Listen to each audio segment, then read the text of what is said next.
सभी को नमस्कार। आप सभी का स्वागत है मेरे YouTube चैनल में। तो वीडियोस की इन्हीं श्रृंखला में आज हम आपके बीच एक नया टॉपिक लेके आए हैं जिसे जाति कहते हैं। तो आइए ज़्यादा देर न करते हुए हम विस्तार से जानते हैं जाति के बारे में। जाति के विषय में हम कह सकते हैं कि किसी भी ताल के विभाग या खंड में मात्राओं की संख्या यदि हम घटा दें या बढ़ा दें तो उसकी गति अथवा चाल में जो अंतर आता है उसे ही हम जाति कहते हैं। अर्थात हम कह सकते हैं कि ताल के अंतर्गत जो गति है वो परिवर्तित हो जाती है। कर्नाटक ताल पद्धति में जाति का बहुत ही महत्वपूर्ण स्थान है और इन्हीं जातियों से ही वहाँ की ताल पद्धति का विकास हुआ है। कर्नाटक ताल पद्धति में लघु की मात्रा बदलने से 5 जातियां बनी, जिनके नाम क्रमशः चतुरस्र, त्रयस्र, मिश्र, खंड एवं संकीर्ण है। इनमें लघु की मात्राएं क्रमशः 4, 3, 7, 5 एवं 9 होती है।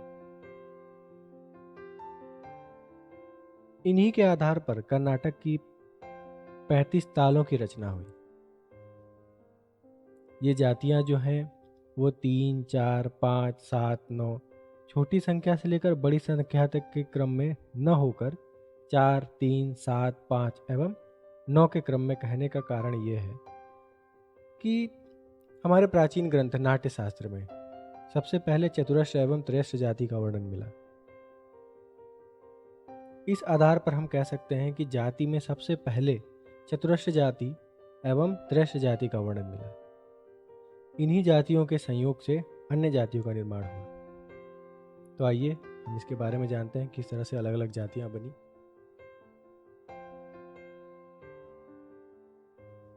जाति के विषय में अगर हम बात करें तो चतुरस्र जाति को सबसे पहला स्थान मिला, क्योंकि ये सबसे सरल और साधारण है।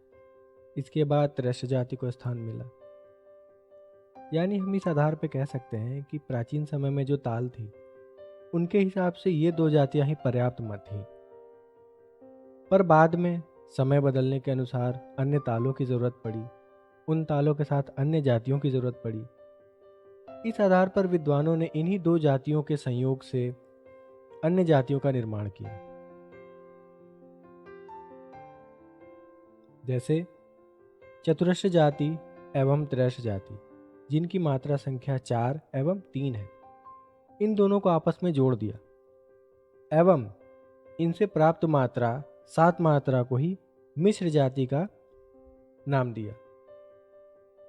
ये मिश्र जाति नाम देने का अर्थ ये है क्योंकि ये दोनों चतुरस्र एवं त्रयस्र जाति के मिश्रण से ही ये मिश्र जाति का निर्माण हुआ था। इसी तरह अन्य जातियों के लिए विद्वानों ने त्रयस्र और मिश्र को आपस में जोड़ दिया, जिनकी मात्रा संख्या 3 एवं 7 थी।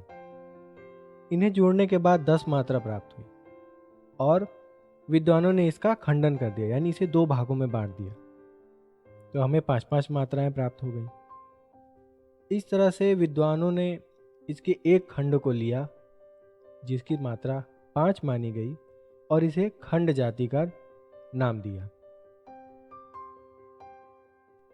इसी तरह से आगे अगर हम बात करें तो खंड जाति और चतुरस्र जाति को आपस में जोड़ने से एक नई जाति का निर्माण हुआ जिसे संकीर्ण जाति के नाम से जाना गया। अर्थात हम कह सकते हैं कि 5 एवं 4 मात्रा को जोड़ करके 9 मात्रा प्राप्त हुई जिसे संकीर्ण जाति का नाम दिया गया।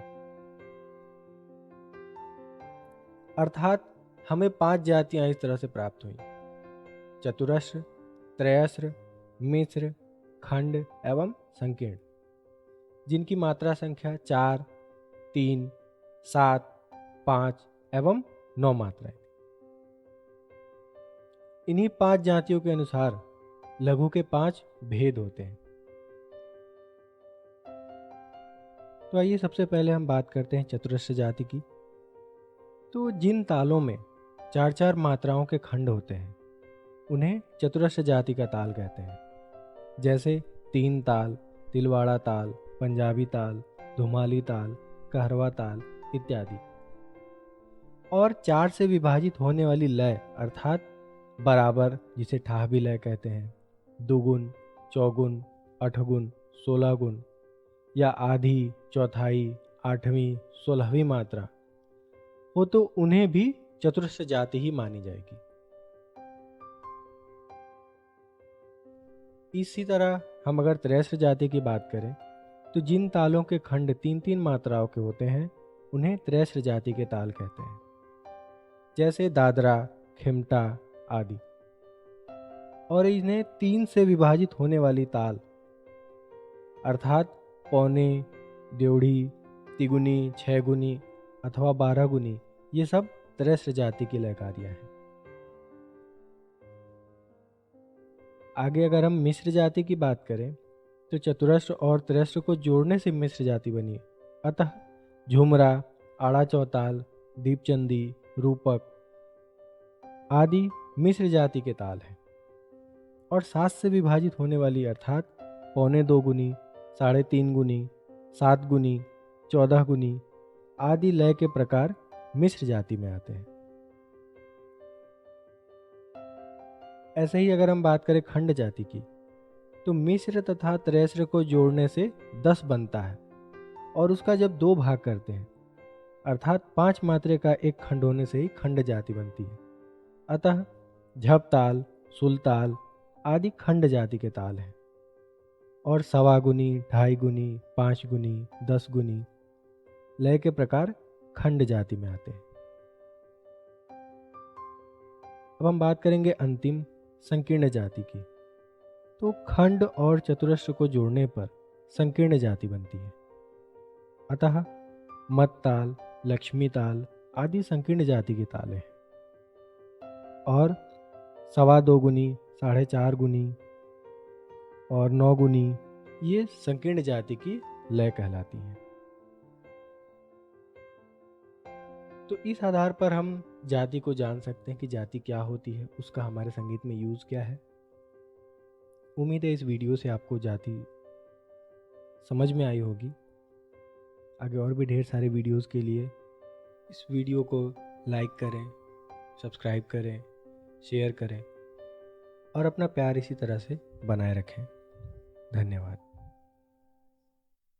टॉप तबला स्टडी चैनल में आप सभी का स्वागत है। आप सभी से निवेदन है, कृपया इस वीडियो को लाइक करें एवं तबला सीखने वाले विद्यार्थियों को शेयर जरूर करें। साथ ही साथ टॉप तबला स्टडी चैनल को सब्सक्राइब भी कर ले ताकि हमारे वीडियोस आप तक सबसे पहले पहुंचे। बेल आइकन को दबाकर ऑल पर सेट कर ले। धन्यवाद।